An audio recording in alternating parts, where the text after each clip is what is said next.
معنا نهج حياة جئنا تبصرة عن كل ضلال أعددنا بضع رسالات نحمده ونصلي على رسوله الكريم أما بعد فأعوذ بالله من الشيطان الرجيم بسم الله الرحمن الرحيم إنما يخشى الله من عباده العلماء وقال رسول الله صلى الله عليه وسلم إن الله لا ينتزع العلم من الناس انتزاعا ولكن يقبض العلماء فيرفع العلم معهم.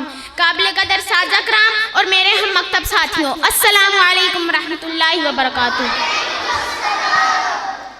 آج میں آپ حضرات کے خیالات، آپ کی فکر، سوچ، آپ کے ذہن مرکز علوم نبوت، مرکز علوم قرآن، دارالعلوم دیوبند کی طرف مبذول کرنا چاہتا ہوں کہ اس مرکز اسلام نے جو دعویٰ کیا کہ علوم قرآن کا مرکز ہے، یہ علوم نبوت کا مرکز ہے، یہ ادارہ تحریک اسلام کے لیے خادم پیدا کرے گا، تو یہ اپنے دعوے میں کتنا سچا نکلا، اس کی طرف آپ کے ذہن کو مبذول کرنا چاہتا ہوں. سامعین گرامی، دارالعلوم دیوبند کی ابتدا ایک انار کے درخت کے سائے سے ہوئی. دارالعلوم دیوبند نے ایک صدی میں 90,000 علماء حق تیار کیے.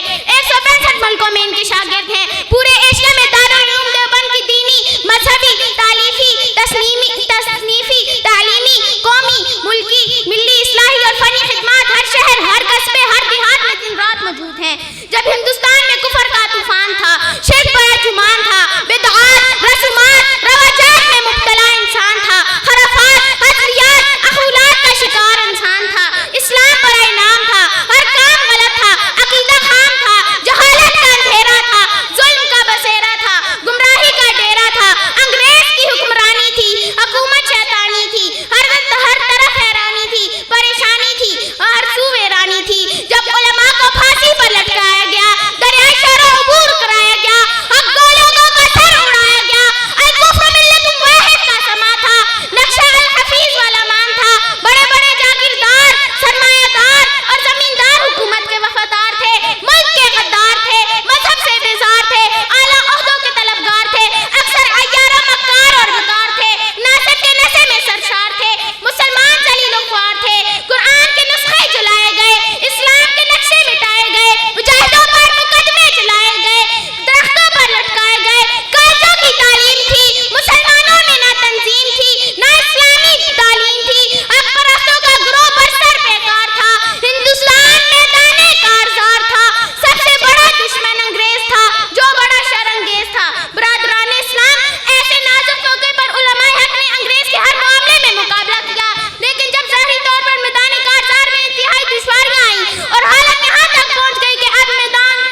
جلایا ہے.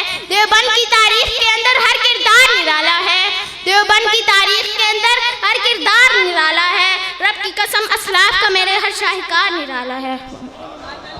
معنا نهج حياة جئنا تبصرة